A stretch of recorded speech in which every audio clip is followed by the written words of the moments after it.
بسم اللہ الرحمن الرحیم۔ یہ ماہ مبارک رمضان ہے، 17 رمضان جنگ بدر کی تاریخ ہے۔ یہی 17 رمضان جو گزر گئی، شب ہفدہم 17ویں کی شب، روایات میں ہے کہ یہ ایک شب ایسی ہے تنہا جس میں 3000 فضیلتیں علی کو نصیب ہوئی۔ ایک شب میں 3000 فضیلتیں۔ اب وہ کیا کیا فضیلتیں ہوں گی 3000 ایک شب میں؟ روایت ہے، معصوم سے روایت ہے، ایک شب میں 3000 فضیلتیں علی کو ملی ہیں اللہ کی جانب سے۔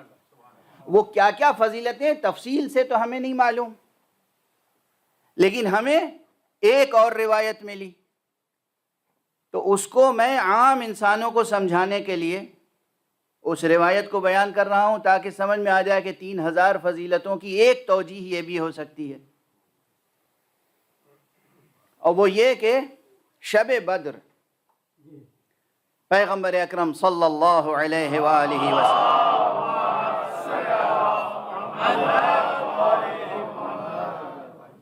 نے فرمایا کہ علی ذرا وہ جو ایک فاصلے پر کنواں ہے وہاں سے پانی تو لے آؤ۔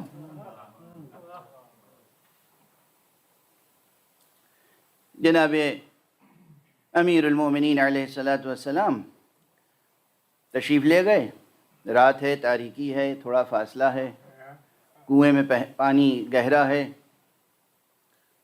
آپ وہاں گئے اور جب پانی لے کے نکل رہے تھے اور آنا چاہ رہے تھے تو اب یہاں پہ ظاہری منظر ہے،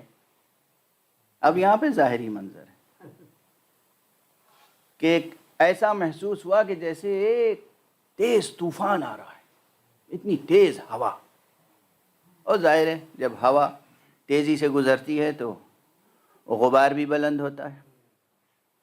امیر المومنین ٹھہر گئے، پھر اٹھے، جب وہ گزر گیا جھونکا،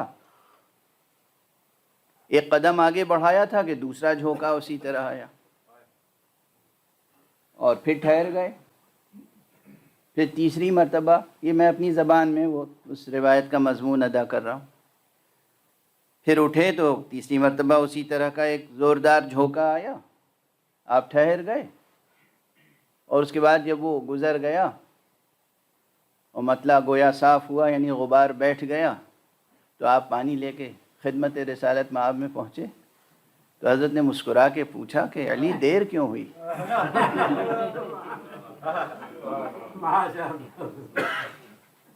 اب دیکھیے، میں یہیں ٹھہر کے عرض کرتا ہوں کہ روایتوں کو پڑھ کے گزر نہیں جانا چاہیے، اور اس کے اعماق میں، اس کی گہرائیوں میں اترنے کی کوشش کرنی چاہیے۔ یہ جو بیان ابھی دیا کہ وہ 3 جھونکے آئے، یہ بھی کس کا بیان ہے؟ اب غور فرمائیے گا۔ جب حضور نے پوچھا کہ یا علی تمہیں دیر کیسے ہو گئی، تو آپ نے سر جھکا کے کہا یا رسول اللہ میں پانی لے کے آ رہا تھا، ایک تیز ہوا کا جھونکا آیا، میں رک گیا، پھر کوشش کی تو پھر دوبارہ ایک جھونکا آیا۔ یہ علی کا بیان ہے، یہ ابو تراب کا بیان ہے، یہ خدا و خدا کے رسول کے سامنے خاکساری و فروتنی اختیار کرنے والے اللہ کی سب سے بڑی نشانی کا بیان ہے۔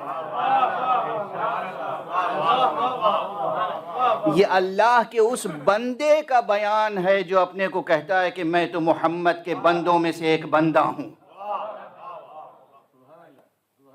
عبدیت میں، کمال جوہر عبدیت میں سرکار رسالت مآب کے بعد علی سے بڑی کوئی اللہ کی نشانی نہیں ہے۔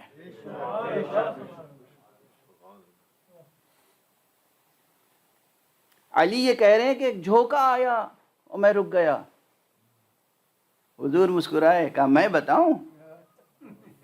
جیسے ہی پانی لے کے تم نکلے ہو، 1000 فرشتوں کا ایک رسالہ آیا، ایک لشکر آیا، اور ان میں سے ہر فرشتے نے ٹھہر کے تمہیں سلام کیا۔ اور اللہ کی طرف سے تبریک و تہنیت پہنچائی. اس کے بعد جب دوبارہ تم نے کوشش کی تو پھر 1000 فرشتوں کا رسالہ آیا، اور جب تیسری بار کوشش کی تو پھر 1000 فرشتوں کا رسالہ آیا. اب بتائیے، امیر المومنین اگر خود فرماتے کہ 1000 فرشتے آئے اور ہر فرشتے نے مجھے سلام کیا، یا رسول اللہ اس لیے ٹھہر گیا تھا، رسول کے سامنے علی یہ کہنا نہیں چاہتے تھے، فروتنی سے کہا ایک ہوا کا جھونکا آیا تھا میں رکا.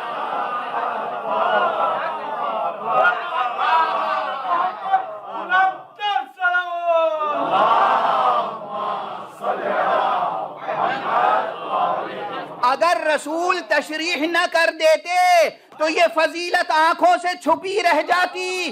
اب مجھے نہیں معلوم علی نے خود اپنی فضیلتوں پہ کتنے پردے ڈالے.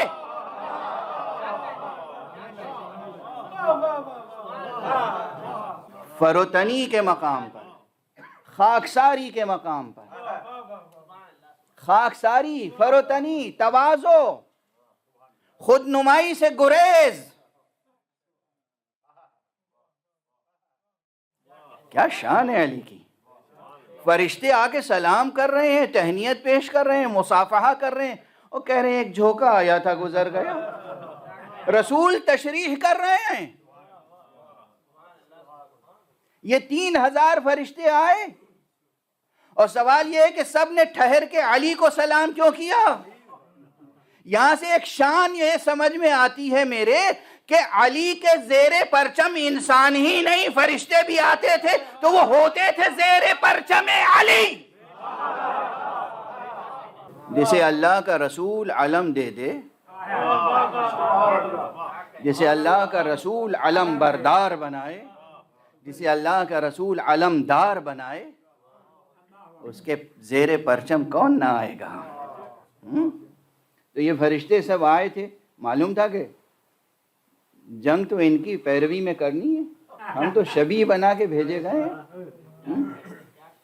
یہ 3000 فرشتوں نے سلام کیا ہے علی کو ایک شب میں. یہ ایک رخ ہے، فضیلتوں کے دوسرے رخ پہ کتنے پردے پڑے ہوئے ہیں.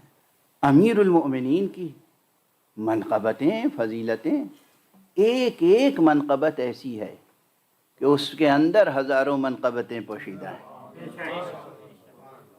خدا کی قسم یہ جملہ یاد رکھیے گا، علی کی ایک ایک منقبت ایسی ہے کہ اس کے اندر ہزاروں منقبتیں پوشیدہ ہیں. یعنی اگر کہیں روایت ملے کہ علی جا رہے تھے اور ہوا کا ایک جھونکا آیا اور علی ٹھہر گئے، تو بات تو اتنی سی ہے، سامنے والا سمجھے گا ایک ہوا کا جھونکا آیا اور علی ٹھہر گئے. اس ہوا کے جھونکے کے پردے میں کیا حقیقتیں ہیں؟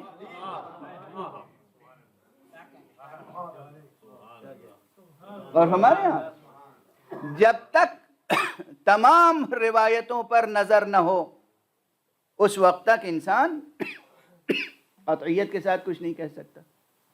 جیسے ان کے کلمات میں، جیسے قرآن مجید کی آیتوں میں ایک ایک کلمے میں اتنی گہرائیاں ہیں جو میں عرض کرتا ہوں قرآن مجید کا ہر لفظ اپنی جگہ ایک قاموس ہے. قرآن مجید کا ہر کلمہ، اس کی ہر آیت اپنی جگہ ایک بحر اوقیانوس ہے معانی و مطالب کی و معارف کی. یہی کیفیت ہے کہ ایک ایک حرف میں ہزاروں معنی ہیں، ایک ایک منقبت میں ہزاروں منقبتیں ہیں. اور اسی لیے کوئی مبالغہ نہیں ہے جو میں عرض کرتا ہوں کہ علی کو سمجھنا آسان نہیں ہے. جب بھی مدد الہی آئے گی تو علی کی شکل میں آئے گی.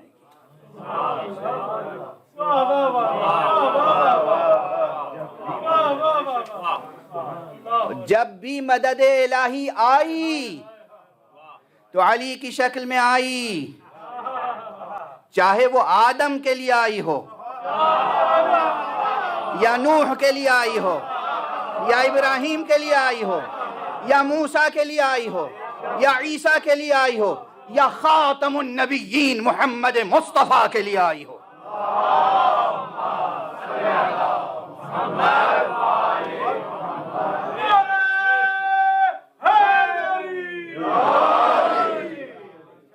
جب بھی مدد الہی آئی ہے علی کی شکل میں آئی ہے، اور چونکہ ان کی شکل میں آئی ہے تو جب اللہ نے کہا وَلَقَدْ سَبَقَتْ كَلِمَتُنَا لِعِبَادِنَا الْمُرْسَلِينَ، اور ہمارا وعدہ تو ہو چکا ہے اپنے مرسلین سے، اپنے بندوں سے، کہ انہم لہم المنصورون، کہ یہی وہ ہیں کہ جن کے شامل حال ہونے والی ہے ہماری نصرت، وَإِنَّ جُنْدَنَا لَهُمُ الْغَالِبُونَ، اور ہمارا ہی لشکر غالب آنے والا ہے۔ ادھر پروردگار نے لشکر کی اور مدد کی بات کی، ہم سمجھ گئے کہ منقبت علی کا دفتر کھل گیا۔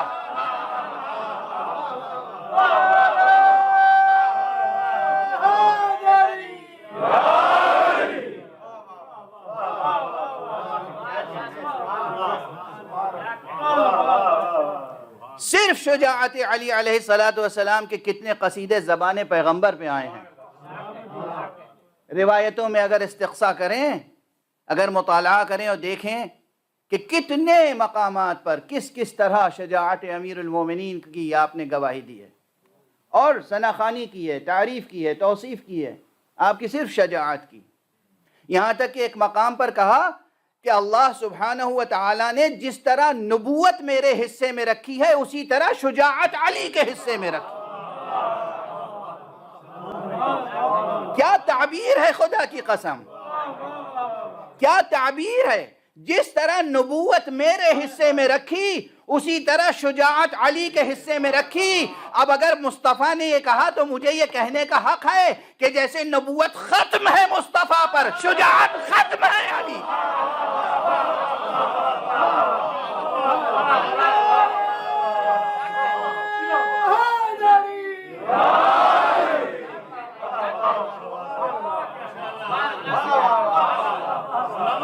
وہاں نبوت ختم ہے، یہاں شجاعت ختم ہے۔ اور اسی لیے ان کی شان اتنی عظیم ہے۔ یہ تو میں کہتا ہوں اپنی حقیر اور عاجز زبان سے کہ علی کا پہچاننا آسان نہیں ہے، اس لیے کہ صرف ایک شجاعت ہی تھوڑی ہے ان کی ذات میں، شجاعت ہے، سخاوت ہے، علم ہے، حکمت ہے، جتنے صفات اخلاقیاں ہیں سب مل کر اگر کوئی حسین جسم بناتے ہیں تو اس جسم کا نام ہے علی۔ جتنے صفات ہیں، جتنے اخلاقی صفات ہیں، تو ان کا سمجھنا آسان نہیں ہے۔ اسی لیے خود رسول، خود حضور صلی اللہ علیہ وآلہ وسلم اکثر اپنے اصحاب سے کہا کرتے تھے تم انہیں پہچانتے ہو؟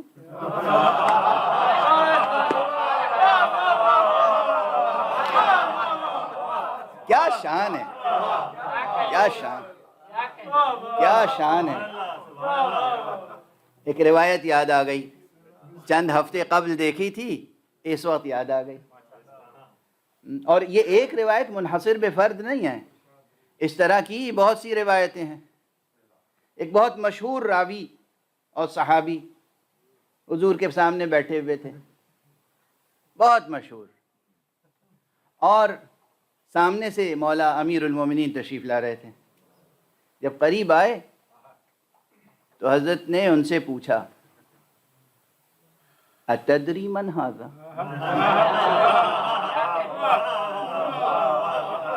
تم جانتے ہو یہ کون ہے؟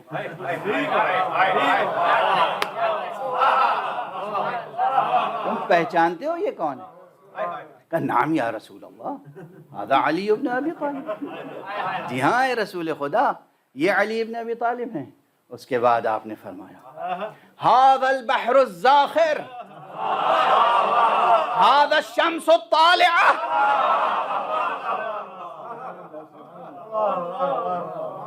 ھذا اسقى من الفرات كفا واوسع من الدنيا قلبا فمن ابغضه فعليه لعنة الله۔ ارے تم جانتے ہو یہ کون ہے؟ یہ سمندر سے زیادہ گہرا ہے، یہ گہرے سمندروں سے زیادہ گہرا ہے، یہ وہ ہے جو خورشید تاباں ہے، یہ خورشید تاباں ہے، اور یہ وہ ہے جس کا دست کرم فرات سے زیادہ فیاض ہے، یہ وہ ہے جس کا دل اس عالم سے زیادہ وسیع ہے۔ تو سن لو، جو اس سے بغض رکھے اس پر اللہ کی لعنت۔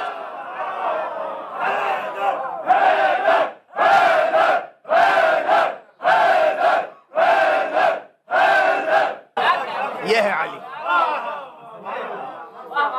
میں کچھ نہیں عرض کر رہا ہوں، رسول کا ارشاد ہے، رسول کا ارشاد، رسول کا ارشاد۔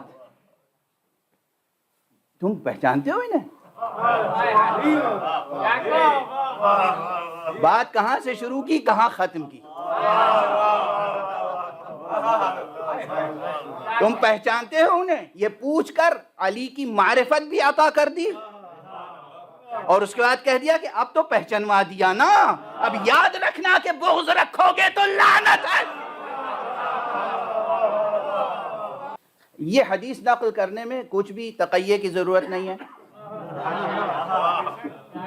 اس لیے کہ جو ناصبی ہیں وہ بھی کہتے ہیں کہ علی سے بغض رکھنا گناہ ہے۔ اس میں گناہ کی سچی تعریف ہی یہ ہے۔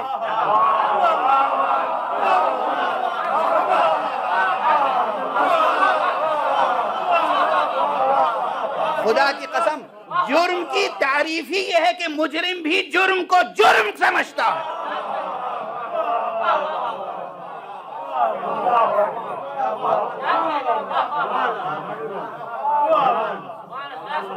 تو نواصب جو ہیں ناصبی، وہ بھی کہتے ہیں مگر علی سے دشمنی گناہ ہے۔ ہم دشمنی تھوڑی رکھتے ہیں، ہم دشمنی نہیں رکھتے، اور فرمایا آپ نے، یا آپ سنتے رہتے ہیں۔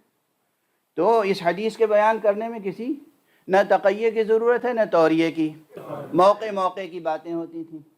علی کو پہچانوانے کے لیے حضور علیہ الصلاۃ والسلام کبھی اس طرح کہتے تھے کہ کیا تم پہچانتے ہو انہیں کون ہے؟ کبھی دوسری طرح سوال کرتے تھے۔ آیت نازل ہوئی مثلا سورہ مبارکہ یاسین کی، عرض کر چکا ہوں، آپ دوسرے خطبہ سے بھی سنتے رہتے ہیں اور سن چکے ہوں گے کہ انا نحن نحیی الموتى ونکتب ما قدموا وآثارهم وکل شیء احصیناہ فی امام مبین۔ ہم ہیں ہم جو مردوں کو زندہ کرتے ہیں،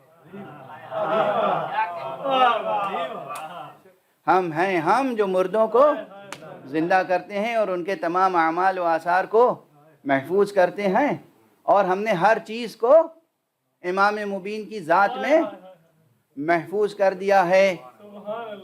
اب یہ آیت سنا کر آپ ٹھہرے اور چند مشہور صحابہ کھڑے ہو گئے، اور یا رسول اللہ ہمیں یہ آیت سمجھ میں آ گئی مگر صرف امام مبین سمجھ میں نہیں آیا۔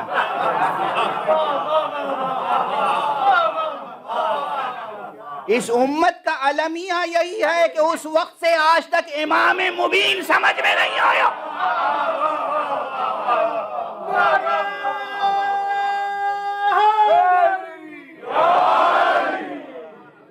اس امت کا المیہ یہی ہے، اس امت کی ضلالت، یہ جو ذلیل ہو رہی ہے دنیا میں، اس کا سبب یہی ہے۔ اس امت کی ناکامیاں، اس امت کی ناکامیاں، اس کا سبب کیا ہے؟ امام مبین سمجھ میں نہیں آیا، نہ اس وقت سمجھ میں آیا نہ آج تک سمجھ میں آیا۔ اے رسول اللہ امام مبین سمجھ میں نہیں آیا، کہا کہ، اور پھر فوراً خود ہی جواب دے رہے ہیں۔ جب سوال کیا ہے تو آپ حضور کے جواب کا انتظار کیجئے۔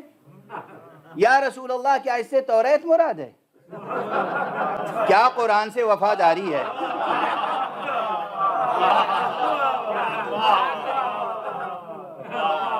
یا رسول اللہ کیا اس سے انجیل مراد ہے؟ حضور نے کہا نہیں۔ سب سے آخر میں کہا یا رسول اللہ کیا اس سے قرآن مراد ہے؟ حضور نے فوراً کہا دیکھو وہ دروازے کی طرف دیکھو کون آ رہا ہے۔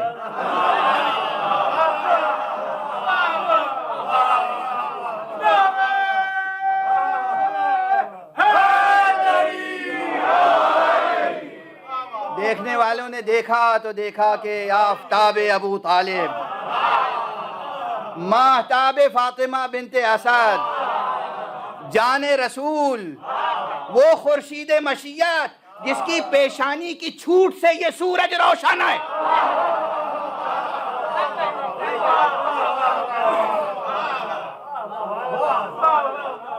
وہ نور کا پیکر چلا رہا ہے۔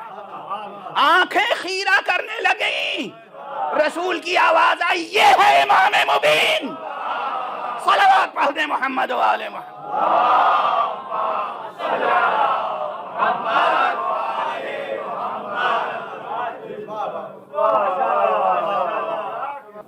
بس عزیزان گرامی، ابھی تو جی چاہ رہا ہے فضائل پڑھتا رہوں،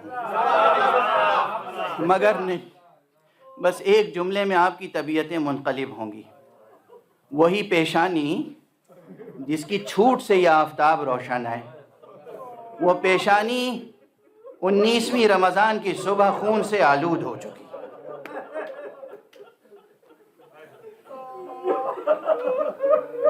جزاکم اللہ خیر الجزا۔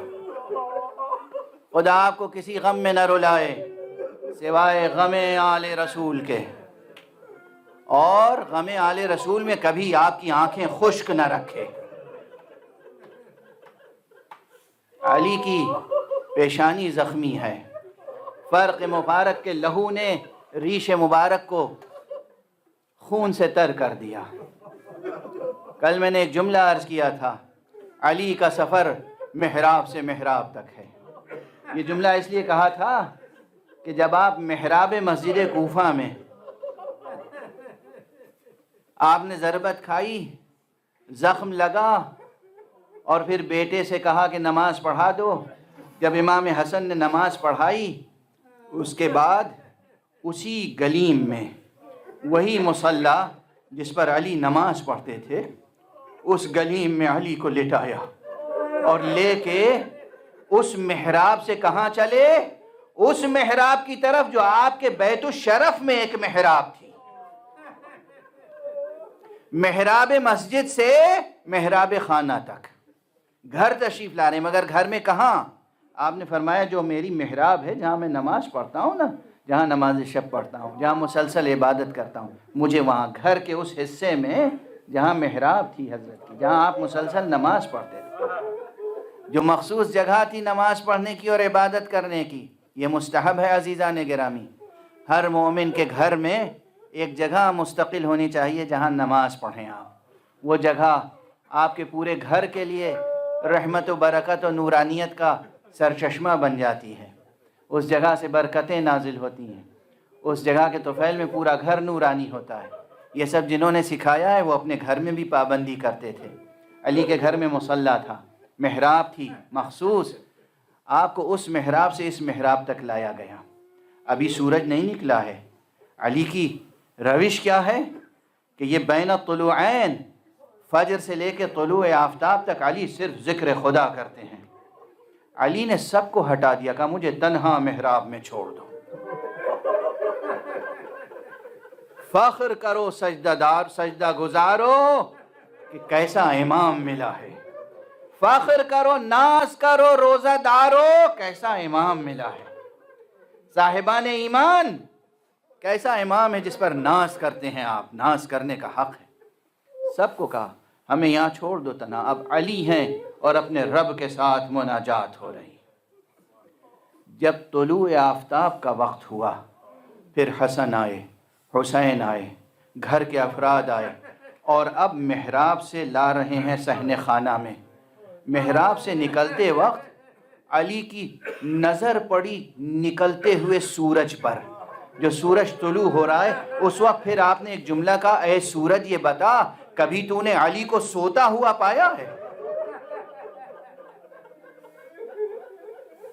یہ علی، یہ امیر المومنین ہے، یہ علی ہیں کہ جو کبھی سحر کو خطاب کر کے کہتے ہیں کبھی سوتا ہوا پایا ہے، کبھی سورج کو خطاب کر کے کہتے ہیں کبھی سوتا ہوا پایا ہے۔ علی آئے اور اب گھر کے کنبے کے اہل بیت کے تمام افراد جمع ہیں۔ اصحاب کو تو علی نے پہلے ہی گھر آنے سے پہلے اصرار کر کے واپس کر دیا تھا۔ کہا تھا بیٹا حسن، یہ جو اصحاب آ رہے ہیں ان سے کہو واپس چلے جائیں، اور جب اصحاب نے اصرار کیا، رو رہے تھے، گریہ کر رہے تھے، سر و سینہ پیٹ رہے تھے۔ امام حسن نے کہا بابا یہ آپ کے بہت مخلص چاہنے والے جانثار ہیں، ان سے میں کیسے کہوں کہ آپ اپنے گھر چلے جائیں، اس حال میں یہ آپ کو چھوڑنا نہیں چاہتے۔ علی نے کہا ان سے یہ کہہ دو مجھے غیرت آتی ہے، میری بیٹیاں گریہ کر رہی،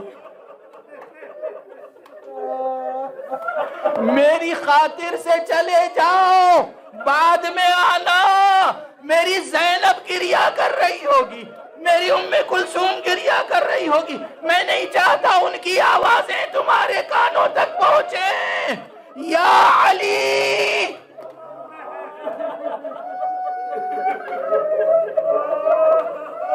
اجرکم علی اللہ، اجرکم علی اللہ، اجرکم علی اللہ۔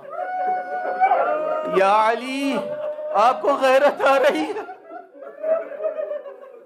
یہی تو وہ کوفہ ہے جہاں آپ کی بیٹی زینب سربراہ لائی جائے گی، یہی وہ کوفہ ہے جس کے گریے کی آواز آپ نہیں چاہتے کہ اصحاب سنیں، اسی کوفے میں آپ کی بیٹی کو خطبہ دینا پڑے گا۔ یا علی، تو اصحاب نہیں آئے ابھی، اصحاب آئیں گے کچھ دیر میں، ابھی گھر کے افراد ہیں، ابھی گھر کے افراد ہیں۔ تو علی نے ایک ایک سے وصیتیں کرنا شروع کی،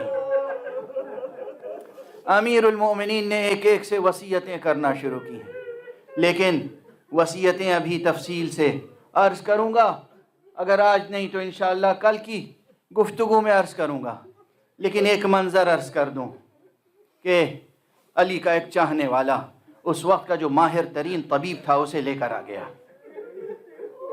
امام حسن نے کہا تھا طبیب آیا، گھر میں پردہ کیا گیا، طبیب آیا، پردے کے پیچھے جناب زینب ہیں، رو رہی ہیں، سسک رہی ہیں، ضبط کر کے رو رہی ہیں، ضبط کر کر کے رو رہی ہیں۔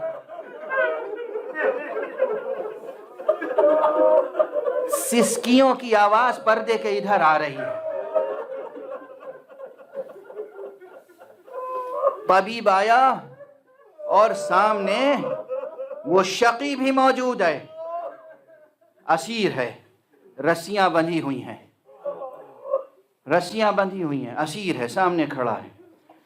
طبیب آیا اور اس نے اپنے حکمت کے تقاضوں کے تحت ایک دھاگا زخم کے اندر ڈالا، اور اس کے بعد جب نکالا تو دیکھا مغز سر کے کچھ ذرے اس میں لگے ہوئے۔ اس نے ایک مرتبہ آپ دیدہ ہو کے کہا یا امیر المومنین، اب آپ وصیتیں فرمائیں، زخم بہت گہرا ہے۔ ادھر سے جناب ام کلثوم نے کہا ایسا نہ کہو، انشاءاللہ پروردگار شفا عطا فرمائے گا۔ ادھر سے شقی نے کہا میں نے زہر میں بجھی ہوئی تلوار سے وار کیا ہے۔ علی اب جانبر ہونے والے نہیں آئے، وصیتیں کر لو علی۔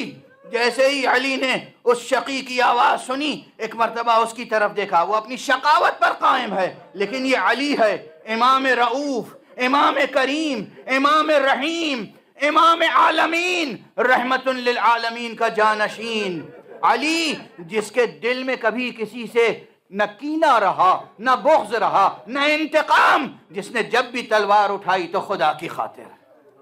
یہ علی ہیں۔ ایک مرتبہ اس شقی کو دیکھا، اس کی جہالت پہ تو یوں ہی ترس کھاتے رہتے تھے، اس کی جہالت پہ ترس کھاتے رہتے تھے۔ ایک مرتبہ امیر المومنین نے پہلے اسے دیکھا، ذرا دیکھیے وہ کیا کہہ رہا ہے، علی کیا کہہ رہے ہیں، دنیا سنے، دنیا دیکھے، اور اس اخلاقی اقدار کے زندہ مجسمے کی قدر دانی کرے، دیکھے علی کیسے امام تھے۔ وہ کہہ رہا ہے میں نے زہر میں بجھی ہوئی تلوار سے وار کیا ہے، علی اس ضربت سے زندہ نہیں بچیں گے۔ علی کہہ رہے ہیں بیٹا حسن، دیکھ رہے ہو تم نے کتنی کس کے، کتنی سخت رسی بندھی ہوئی ہے۔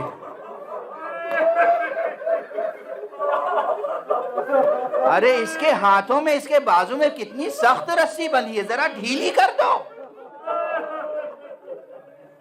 ادھر سے ایک بیٹا ایک دودھ کا شربت لے کے آیا، علی نے دیکھا، کہا کہ یہ جو ہے مجھ سے زیادہ پیاسا معلوم ہوتا ہے.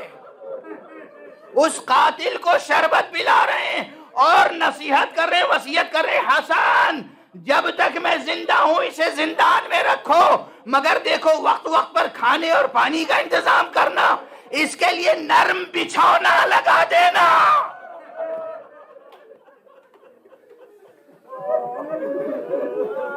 میں تو مکالمہ نقل کر رہا ہوں، آپ گریہ کر رہے ہیں. آپ سوچ رہے ہوں گے یقیناً علی آپ اپنے قاتل کے لیے نرم بچھونا اور غذائے خوشگوار شربت گوارا اس کا اہتمام کر رہے ہیں، اور آپ کے اہل بیت جب زندان میں ہوں گے، کوفے کے زندان میں، شام کے زندان میں، تو ان پر کیا گزر رہی ہوگی. ارے سکینہ حسین کی آخری وقت تک پیاس، پھوپھی اماں پیاس، بھیا پیاس، بابا پیاس. انا للہ و انا الیہ راجعون. وعلیہ ومحمدہ وعلیہ ومحمد.